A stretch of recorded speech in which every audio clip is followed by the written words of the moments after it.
What's that? Yes. You can get right here. Good morning, everyone. We'll just say a word before we begin here. Our condolences, our prayers go out to the Cheney family. Of course, we've had the loss now of former Vice President Dick Cheney. Scripture is very clear. We give honor where honor is due, and someone who gave their life, loved their country, loved serving their country in so many capacities. As you know, Dick Cheney served as Vice President. He served as a Secretary of Defense. He served as a congressman, of course, from Wyoming, and as the youngest chief of staff to any president in the history of the country. And so the honor is certainly due to him, and our prayers go out to the family. This is now day 35 of the Democrat shutdown. And I'll be honest with you, I don't think any of us expected that it would drag on this long. We didn't believe, we couldn't have imagined.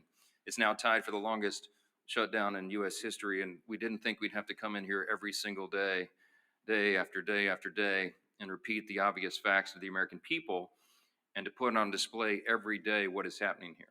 Again, it's a split screen. We've talked about the split screen in the country right now. The American people are wise. Ronald Reagan used to remind us you can trust the American people, and we do. And they can see the facts here. They see that the President Trump and the Republican Party are delivering real positive results for the American people, delivering on our promises. We passed the Working Families Tax Cut, which is the largest middle-class tax cut in American history. We signed into law as part of that. No tax on tips, no tax on overtime. Big savings for those on Social Security. We strengthened Medicaid with popular, common sense reforms that strengthens the program. We've improved healthcare access in rural communities, and we have reduced premiums. There's a lot more work to be done there. It's the Republicans who are delivering those reforms. We restored American energy dominance. We got the border crisis solved. We are reducing and handling the crime crisis in city by city around America. And we have restored peace through strength. That is on one side of the screen. Over the past 34 days of this shutdown, the Republicans have been the only ones working in good faith to end the shutdown and get everyone paid and get the services flowing again. And we have voted that way 14 times. That's on one side of the screen. On the other is the Democrats. And it's such a stark contrast. Because in the last 10 months, the only thing that party has accomplished for the country is to shut down the federal government and cause this pain. The past 5 weeks have been painfully clear that Democrats are not interested in doing their most basic job. And we explained here yesterday, all of this is motivated by one thing and one thing alone. The Schumer shutdown was never about health care or any other policy that they claim now. They can't even decide amongst themselves what it was about. Some have said it's the Seinfeld shutdown because it's about nothing. But I'll tell you what it is ultimately about, truly.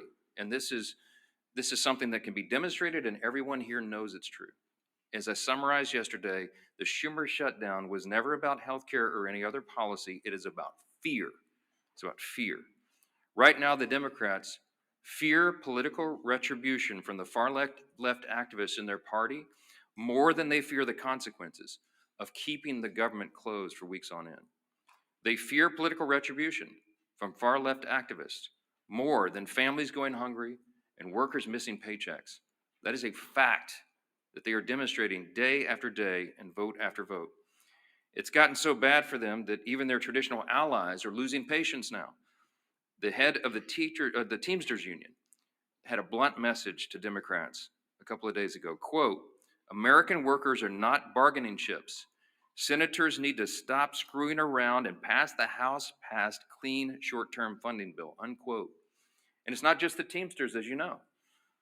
AFGE, the largest union of federal workers, had the same plea. And so did the National Association of Air Traffic Controllers, the Coalition of Airline Pilots Association, the NetJets Association of Shared Aircraft Pilots, the Allied Pilots Association, Southwest Airline Pilots Association, the New York Steamfitters Union. It goes on and on and on. These organizations have traditionally backed the Democrats for decades. That has been true. They represent tens of thousands of working Americans, all these associations together. And now they're calling on the Democrats to drop their partisan demands and reopen the government. Stop inflicting this pain on the American people because you are afraid of your far left base. And how did the Democrats respond to all this? They're gaslighting the American people and even their own base. The truth is, the Democrats have lost touch with working Americans because they've simply stopped listening and stopped serving them. And every few months, after leaning harder into their woke identity politics, they commission an expensive study to try to figure out why working class voters have completely abandoned them in the Democrat Party. Here's a recent finding. This is a left-leaning research group that surveyed 3,000 working class Americans. This was published in Politico November 2nd. Quote, this is the finding. Working class voters perceive Democrats to be woke, weak, and out of touch, too focused on social issues, and not nearly focused enough on the economic issues that impact everyone every day, unquote. And here's the kicker. They also said working class voters, quote, can't name what Democrats stand for other than being against Donald Trump. Well, good luck with that as a message to the people. Of course, you don't need a months-long study to tell you that Democrats are woke and weak. You simply need to look around.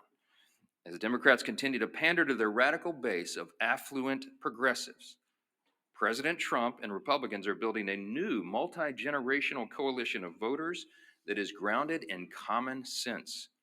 Since November 2024, Republicans have welcomed record numbers of Hispanic and Latino voters, Black and African American voters, Jewish voters, union workers, young people, all these different segments of the population, and they came in large numbers.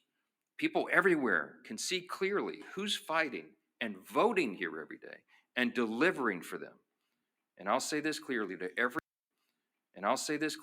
every hardworking American in any place who's missed a paycheck, anyone who has been made to suffer because the services, the health services you rely upon, or the food and nutrition supplement for your family, anyone who is hurting, you have a home in the Republican Party. You have people here who are elected by their constituents to come and do their job, and they do it. They're voting to support you, to make these programs available, to ensure that the people in need have them. And the Democrats, by stark contrast, are doing the exact opposite. With federal workers entering their fifth week without a full paycheck, Democrats ought to be taking a hard look in the mirror. Will they continue to bend the knee to their radicals who run their party? Or will Democrats finally do something to serve the working Americans they abandoned long ago? As we said here all along, and every day we come in and tell you the same thing, Democrats made the deliberate choice to shut down the government. And only Democrats can put an end to this madness by making the deliberate choice now to reopen the government. Today is a big election day. In these blue states, we certainly hope for a surprise, but I mean, it won't be a big surprise if the front runners, the Democrats, the radicals, win some of these elections. We're watching New York City very closely, as you all know, and so is Chuck Schumer and Hakeem Jeffries. And they're terrified the Marxists are taking over their party, and the evidence today may show that that is true. Now, until Democrats decide to do the right thing, we expect working Americans to continue to flee the Democrat Party and find a home with the Republicans, and we welcome them with open arms, and we'll keep fighting for them every day. One of the people who is fighting every day and doing an extraordinary job in the cabinet of this administration, this historic administration, that has accomplished more in the first 9-10 months of an administration or Congress than arguably any in history. We have our former colleague and our dear friend who's on the side of American workers, and we'll address that today, Labor Secretary Lori Chavez DeRemer. We're happy to have you. Madam Secretary. Well, thank you, Speaker Johnson, and it's certainly an honor to be here at the Capitol on behalf of this administration and this president. Speaker Johnson, I want to say thank you to you and my former colleagues. House Republicans did their job more than 5 weeks ago by voting for this continuing resolution. How do I know this? Because I did the same thing 5 different times when I was a member of the House. It was one of the easiest votes for me to take, because you do not play games on the backs of the American people. It's the fundamental tenet that they elect you to do, and that is to keep the government open. That's exactly what I did. And now Democrats are not choosing to represent their constituents and the American people. What does a shutdown do? 42 million Americans are going without their SNAP benefits. Air traffic controllers are working around the clock to keep Americans safe, without sleep, without paychecks, and they are required to do their job. Small business owners are not getting $4 billion in small business loans to keep their doors open. How can the economy continue to grow? We are losing $15 billion a week in GDP because of this Democratic shutdown. American workers are suffering. Prominent unions are speaking out. Our friend Sean O'Brien, as the speaker said, was at the White House begging Senate Democrats to open up this government. American workers, 1.3 million Teamsters are represented by Sean O'Brien. He mentioned they cannot be used as political pawns. But you know who's being used as political pawns? The Teamsters by these Democrats. Because they will go to the Teamsters and they will ask them for something, and now they're not going to answer that call. They are begging them to open up this government to grow this economy.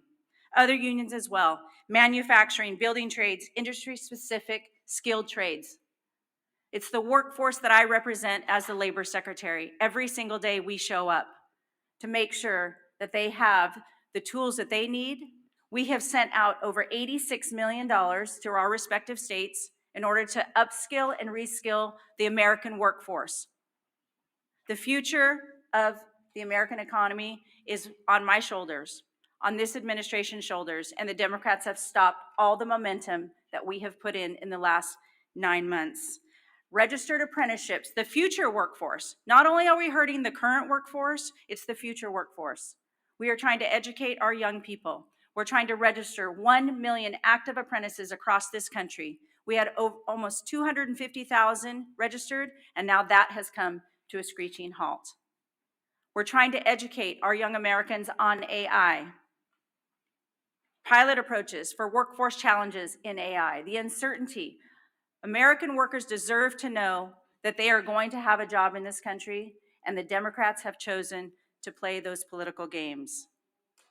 But many of our efforts have been stopped. 13 times they had an opportunity to say yes, just like I did, just like my colleagues have done. Enough is enough. President Trump has done his job. Not only has he leveled the playing field with tariffs, not only has he welcomed great trade agreements, he has worked most recently with South Korea and Japan to bring hundreds of millions of dollars back to this country for the shipbuilding trades. I have been working around the clock to make sure that we can protect our national security for this country, and now that has also come to a stop. We are hurting American workers. We need to get them back to work. We need to grow this economy. We need to get their paychecks back in their hands so they can provide for their families, put gas in their cars, pay their mortgages, turn on their lights. I'm talking to all of you American workers out there. We're here for you. We're going to continue to fight through this shutdown, and I am begging these Democrats to show up, do their job, and open up this government. 35 days is far too long for the American people. Enough is enough. I'd like to turn it over now to my Chairman Wahlberg, Education and Workforce Committee. And again, on behalf of the president, it is an honor to serve him. It is an honor to serve the American people, an honor to get up every single day and do this job for the American men and women of this country who are building back the United States. Thank you. Well said, Madam Secretary. And I've worn out my voice, Mr. Speaker, over the course of the last 5 weeks, all across my district from Lake Erie to Lake Michigan, from Detroit to Grand Rapids, from South Bend to Toledo, Ohio. Getting the message out that Republicans did what we needed to do to keep this country moving forward. We were willing to negotiate on everything and anything, but do it in a way that doesn't have a punitive impact upon the citizens we are so privileged to serve. And Madam Secretary, we're looking forward to Workforce Pell being initiated and getting more people trained for the workforce for the jobs that we need. And this stutter that's gone on now for 35 days doesn't help us get it up and running well as a result of the One Big Beautiful Bill and what we've done there and many other things for education and the workforce. It's now been over a month since Democrats shut down the government, and the American people are feeling the impacts. Workers and families don't know when they'll receive their next paycheck. Service members and men and women who keep us safe may not be able to feed their families. Air traffic controllers are working double shifts along with TSA, that I greeted last night and thanked for working without a paycheck in sight. These are proud Americans who are working hard to keep our communities running, and the Democrats are making sure they won't get paid. The Democrats are making sure they won't get paid. Did I make that clear? We've tried to do that all across the media networks in Michigan, and I think it's working. Similarly, businesses across the country are facing mounting uncertainty. Groups like the Job Creators Network and National Restaurant Association are raising the alarm about millions of workers and businesses at risk of closing because of the shutdown. And according to the American Hotel and Lodging Association, the economy loses $31 million per day from lost hotel revenues. Virtually every sector of our economy is hurting because of this foolhardy Democrat shutdown.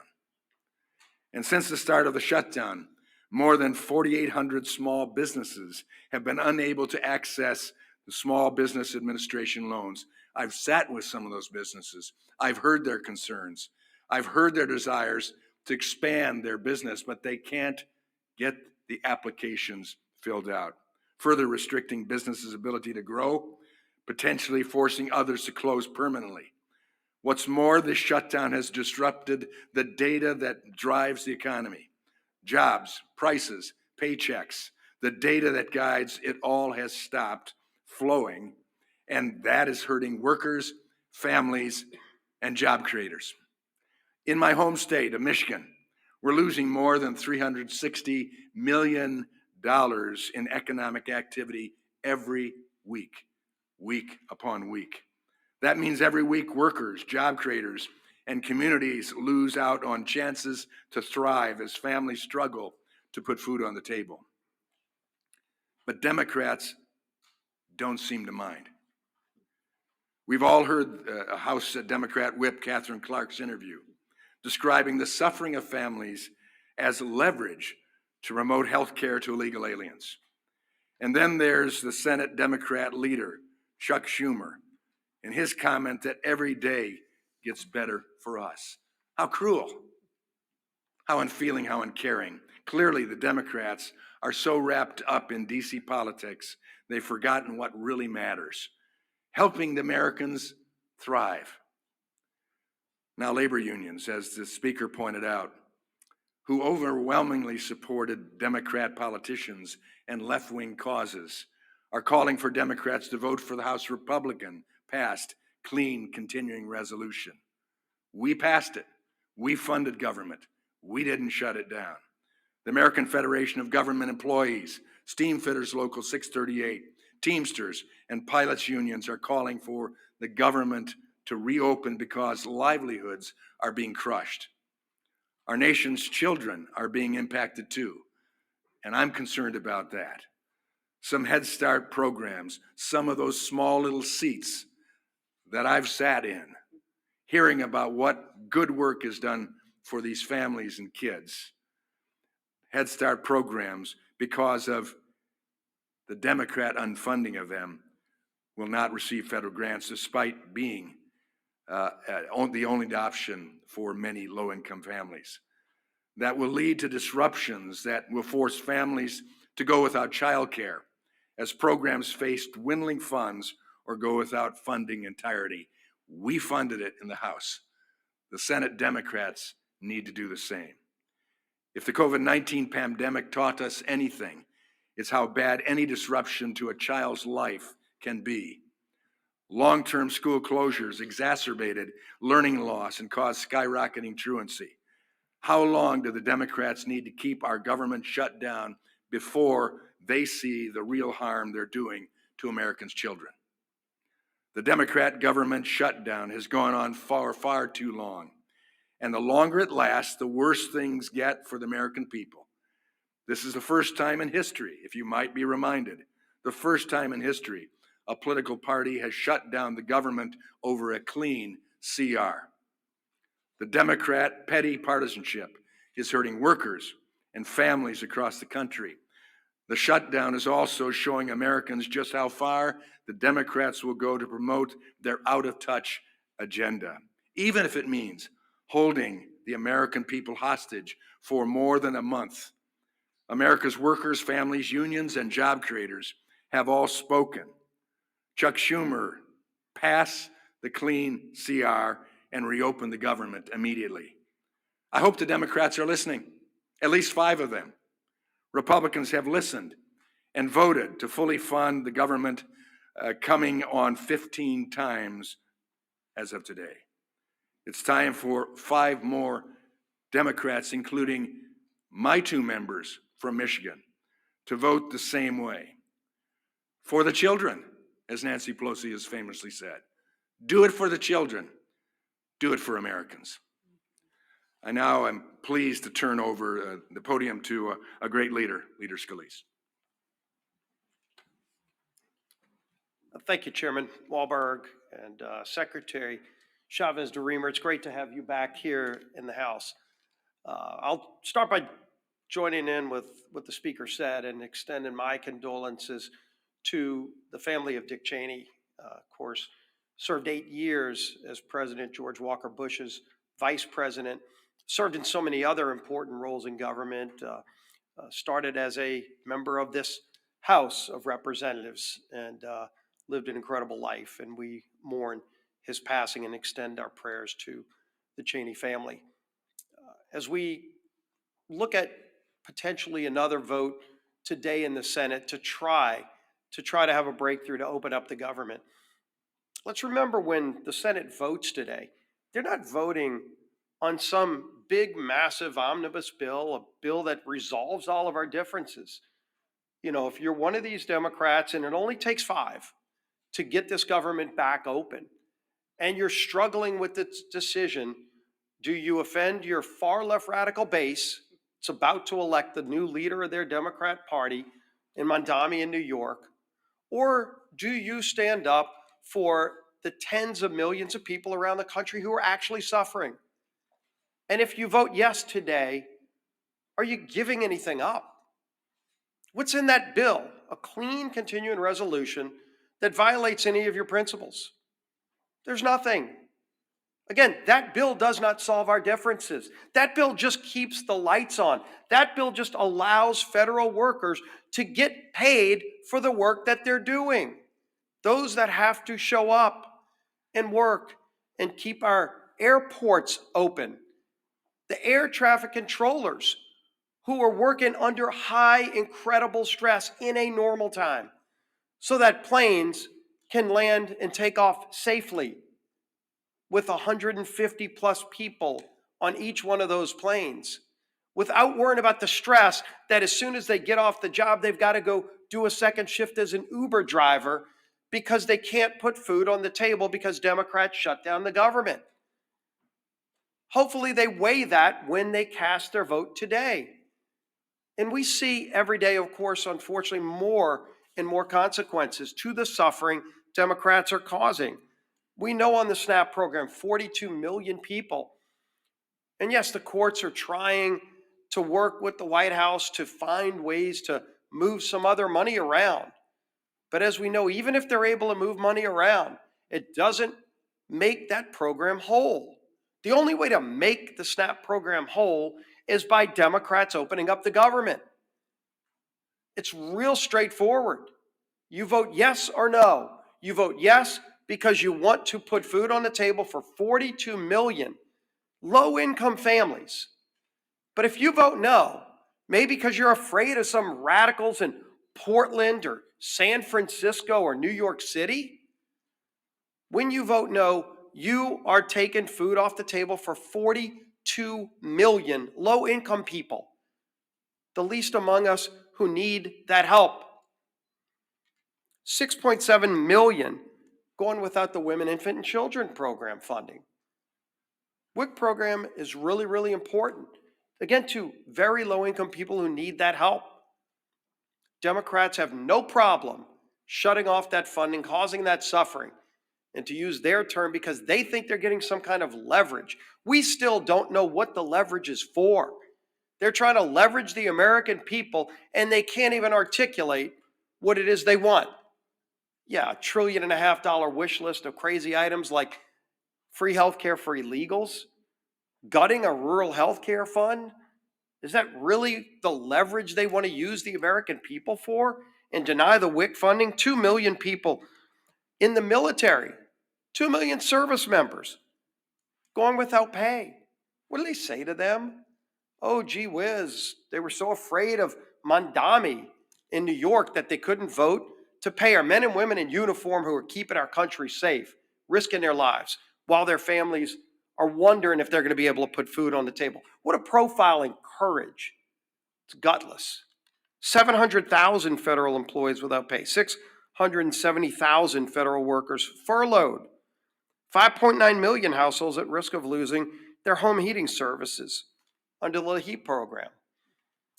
You know, we had Secretary Chavez DeRemer talk about opportunities for young people that just want to learn through apprentice programs to get their start in life so that they can go and get a skill, a trade, maybe start their own small business. That's not going to happen while the government's shut down. And if those Democrats vote no again today, ask them to articulate why. What's their answer to those young people? Some 19, 18-year-old kid who just wants to go learn electrical skills, but won't be able to because, why? Because Democrats want to use him as leverage in some game that they can't even explain. And then, of course, we all know all the different groups that have come out over and over. They've not said, let's pass some big sweeping omnibus bill. They've just said, pass the clean CR that the House passed over a month ago. The National Air Traffic Controllers Association, American Federation of Government Employees, Teamsters, Coalition of Airline Pilots Association, Airline Pilots Association, NetJets Association of Shared Aircraft Pilots, Southwest Airline Pilots. Additionally, United Airlines, Delta Airlines, American Airlines, Southwest Airlines have all called for the same thing. It's for the Democrats in the Senate to pass the clean CR. The message couldn't be clearer. Their mission can't be more direct. You just show up today and do your job and vote yes. Doesn't solve all of our differences. It just gives us a few more weeks to start negotiating our differences on so many things, but while not holding the American people hostage. End this madness, Democrats. Open up the government. Our whip, Tom Emmer.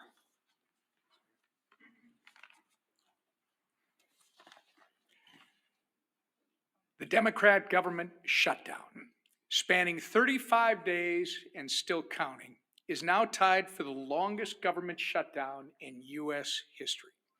Chuck Schumer and company are going down in the history books for beating total obstructionists over a nonpartisan government funding bill. Meanwhile, it's hardworking Americans who are being forced to pay the price. Federal workers are turning to local food banks to feed their families. Head Start programs are beginning to close, as Chairman Walberg mentioned. Thousands of flights are getting delayed due to staffing shortages. Small businesses that contract with the federal government have already lost an estimated $12 billion. Even unions, as you've heard, which traditionally have favored our colleagues on the other side of the aisle, are begging for them to end their needless shutdown charade. The good news is, I think we've reached the real inflection point. Today is election day in several states, and we're hopeful that after today, the Democrats won't be as concerned about holding the line in order to appease the Kami Mamdani and Omar Fata wing of their party. And maybe, just maybe, at least 5 Senate Democrats will finally come to their senses and join us by passing our clean CR to reopen the government. The ball is in their court. Republicans have done our job. The question is, are Democrats willing to put politics aside long enough to do theirs? I hope the answer is yes, sooner rather than later. The American people deserve better. Chairwoman McLean. Thank you. And thank you, Chairman Walberg and Secretary Chavez DeRemer. It's good to see you again. Thank you for your words. of wisdom. But again, here we are today, and I want to be very clear about the consequences of the Democrats' actions. 42 million Americans will lose their SNAP benefits because they voted to shut the government down. Air traffic controllers, TSA agents, and federal law enforcement officers are working without pay because they voted to shut the government down. Democrats have weakened our military, threatened families, and held hard-working Americans hostage. Why? All because they voted to shut the government down. And why did they inflict this pain? Because Democrats wanted leverage. Leverage to appease their radical base with more wasteful spending. And don't take my word for it. They've admitted this countless times. They're not even ashamed of this. And today we'll prove it again when the largest federal workers union called on Democrats to end the shutdown. What Democrats do? They still voted no. When air traffic controllers unions asked them to support the clean CR to make sure that the government stayed open, Democrats voted no. And when nearly 500 small businesses and travel organizations warned the shutdown is crushing them, what Democrats do? They voted no. But the socialist wing of their party wants government-run health care, taxpayer-funded benefits for more illegals, and another $1.5 trillion in wasteful spending. That's what your Democrats want. Enough is enough. We aren't going to let your socialist base call the shots. To every Democrat watching, hear me when I say this. It is time to stop holding the American people hostage. Just because you are being held hostage by your socialist base. End the shutdown, end the pain and suffering for the American people of which you represent, and end it now, please. All right, thanks again, Mr. Chairman, Madam Secretary. I know you all are busy. We're glad you're here and grateful to have you. Let's take some questions. Front row, front row. There have been reports of bipartisan talks from senators to reopen the government, to move forward on ACA votes. Are you or other top House GOP members in the loop of these conversations? Are you present in these meetings? No, not present in the meetings. I know about as much about it as you do. I know there are, we hope, we pray, a handful of moderate and centrist Democrats left among the Democrats in the Senate, where the whole country is counting upon them. I have said here, I do not expect that Chuck Schumer or Hakeem Jeffries will ever vote to reopen the government. I don't think that they're willing to face the wrath of the leftist base. They see what's happening in New York City and in their state of New York, and they're terrified by that. I mean, we've made that very clear, and I think the evidence speaks for itself. So we're going above the heads of the so-called leadership, and we are appealing to the consciences of a handful of people in the Senate who want to do the right thing and just stop the pain for the American people. And we pray that today is that day. Maybe tying for the longest shutdown in history is something that they can claim as some sort of success. But it's sickening. It's sickening to see a political game being played. We're not playing a game here. We never were. Back on September 19th, to remind you all again, we passed a clean, nonpartisan CR that's 24 pages in length, had not a single Republican priority on it. Why? Because we did it in good faith, because we didn't want this eventuality to occur. We knew it would be too painful for the people, and that's why we've always done the right thing, as everyone has said over and over. Now they won't, and we all know why. Yes, sir.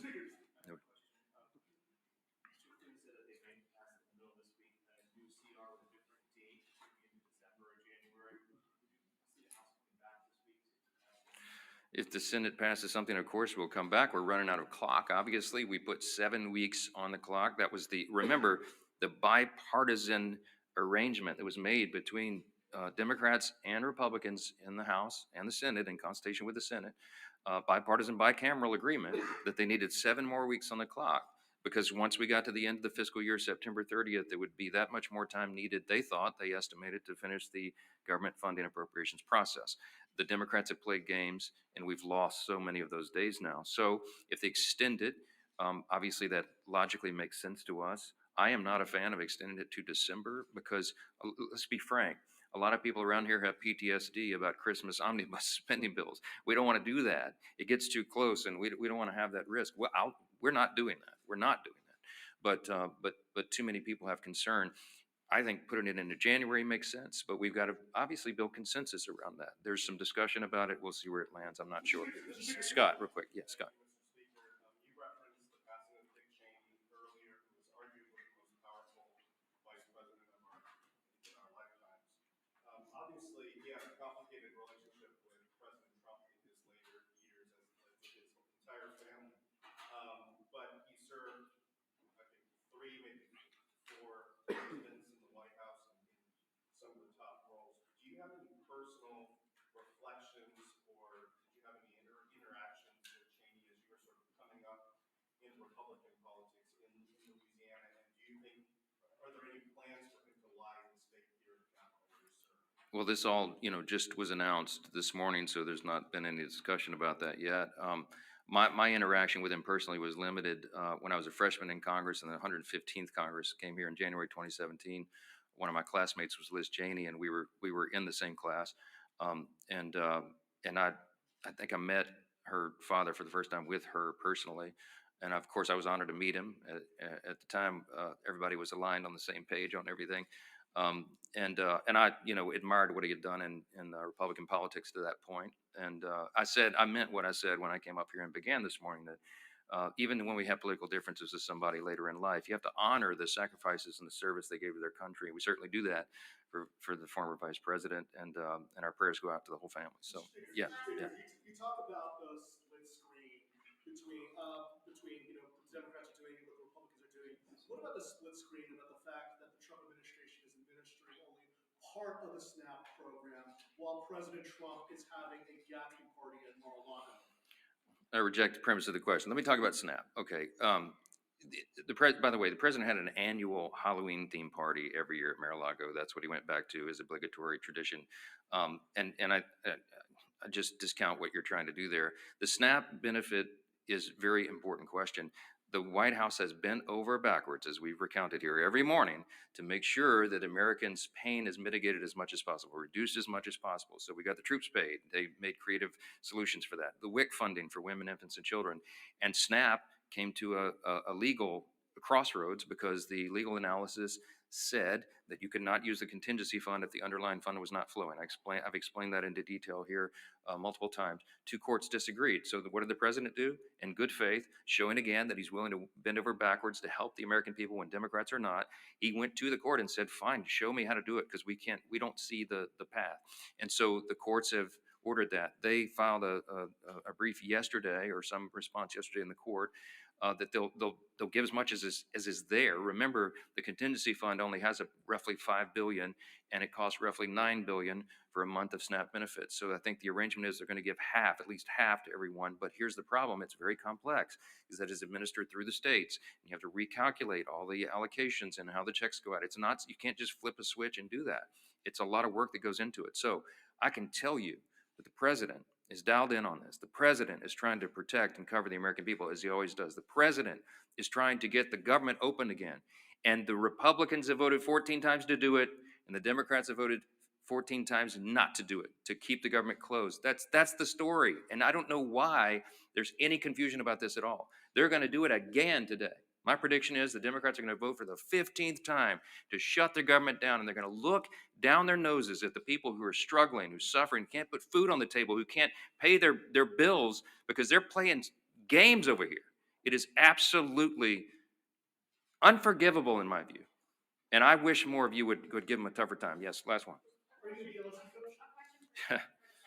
if I may. I'm just curious if you can kind of tell us what we know about how the shutdown has impacted the labor market. Obviously, with Bureau of Labor Statistics folks being furloughed, I'm curious what we do know so far about how this has impacted the job market, and if we will really be able to get a full picture, or if we will it take the shutdown ending for us to be able to get a full picture? Yeah, thank you for the question on the Labor Department, and specifically BLS, the labor statistics, how important those data points are in order for the markets, in order for employers to understand what the workforce is needed. We are not able to release a lot of those reports because we have those furloughed employees. So once the government is open, we will get right back to work in releasing that. We released one report earlier this month because that was required by law. And the CPI, in order to talk about Social Security checks for 2026, that had to be calculated. So we brought some workers back for that, but we will not be able to release the other data points. As far as the Department of Labor goes, as was mentioned, when we're talking about the SNAP program, one of the other programs that we're definitely concerned about, and we've sent letters out to all 50 states, is unemployment insurance. As delivered by those states, that will be the next thing that we have to be concerned about. If people stop receiving their unemployment insurance, will be another detrimental fact to the American workforce. So that is what we're focused on now. We need this government open. We need to get back to work for the American people. The American workers deserve to know where their next paycheck is coming from, and the American economy deserves the American workers there. So yes, this is impacting the labor force. I would imagine we're going to see more and more things every single day that this government is shut down. It is going to affect the American economy. And so we're working hard at the Labor Department to make sure that we can keep everything running that we can. But right now at this point, we're working off the back heels of us, and we have to do everything we can. So it's important to get as many statistics out as we can, but we haven't been able to do so. So we're working hard for the American people. We need this government open to do so and to continue. Thank you. Real quick, do you support ICE raids in districts like Speaker Johnson's district, the Republicans up here on stage, in the agriculture and hospitality sectors? Well, one of the things we focus on is all of the programs in order to support the American people. Certainly, the president has been clear. We secured that border. We're going to continue to work on behalf of this administration to focus on the American people, American first policies, and the American workforce. Thank you. Thank you. What about LSU's Thank you. coach?